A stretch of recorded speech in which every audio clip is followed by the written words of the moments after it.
So Paddington in Peru is the third installment in the Paddington franchise, a franchise that I actually like quite a bit, surprisingly. I really like the first two movies in this franchise. I feel like these are movies that take me back to a simpler time where we just didn't have to have some grandiose purpose to whatever we did. These movies are here to make you laugh, they're here to make you cry, they're here to enjoy adventure. Everybody in the family, basically everybody in the world, can enjoy the Paddington movies all the way from childhood to adulthood. And I feel like this movie is more of the same, thankfully. But in this one, it follows Paddington Bear and his family. They're going to Peru to find his Aunt Lucy. And en route, they will find themselves on a quest to find the ruins of El Dorado. Or as Antonio Banderas would probably say in this movie, El Dorado. Ignoring my terrible impression, I thought this movie was an absolute masterpiece visually. I loved the way this movie looked. I adored looking at it. The animation in these movies is really, really good, but oddly what I think stood out to me in this film is the lighting. I don't know if I've ever said that about a movie, but I could not stop looking at it. Basically, everything in this movie looks really good. The cinematography, the animation. But when you pair it with the lighting, it was just captivating. I don't know if it was just me. I would like to know your thoughts down below. But the lighting in this movie made everything 10 times more interesting to look at. You have sunlight coming through windows, so there's an ambience to that. Then you have light reflecting off of the animation's eyes in Paddington. Then you have light reflecting off of his hair.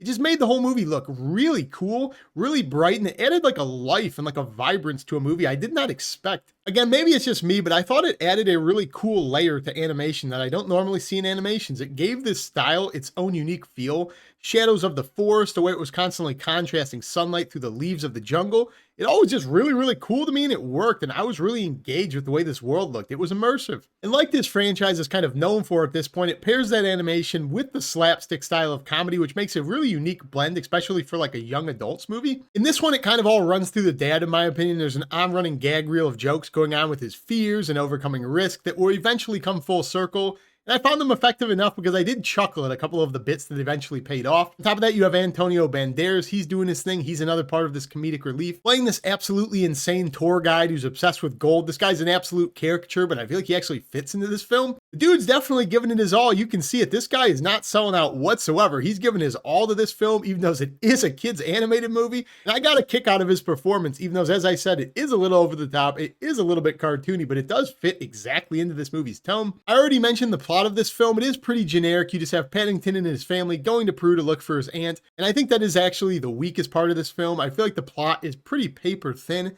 It is carried by the jokes, it's carried by the performances, the world building. If you like the previous movies, you'll probably get a kick out of this one as well. But I thought the plot of this movie was a lot weaker than the first two. Maybe that's just a personal gripe for me. And one more minor gripe, I guess. I really don't feel like they fleshed out all of the characters in this film. I feel like the kids in the family especially kind of got left behind. Dad's really good. Mom stands out at points. Paddington Bear's doing what he always does. Antonio Banderas great. Kids, I think, were kind of an afterthought. They're kind of left behind, and I really feel like they didn't serve much of a purpose in this film. At the same time, there's also a secondary plot that's going on with the nuns that work at the home for retired bears that eventually does come full circle. And in a movie like this, it is ultimately fairly predictable, but I did find the reveal, as silly as it is, to be entertaining enough and the payoff to be worth it. All before you get to the actual end of this film and you get the heartfelt messages and you get some of the payoff to what's going on with Paddington and his family.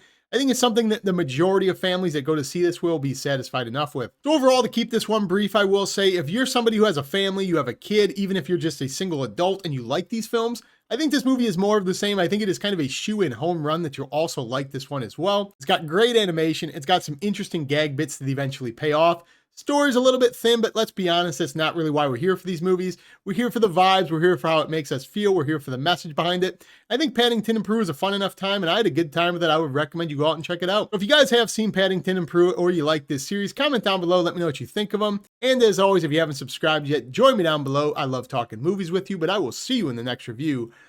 Peace!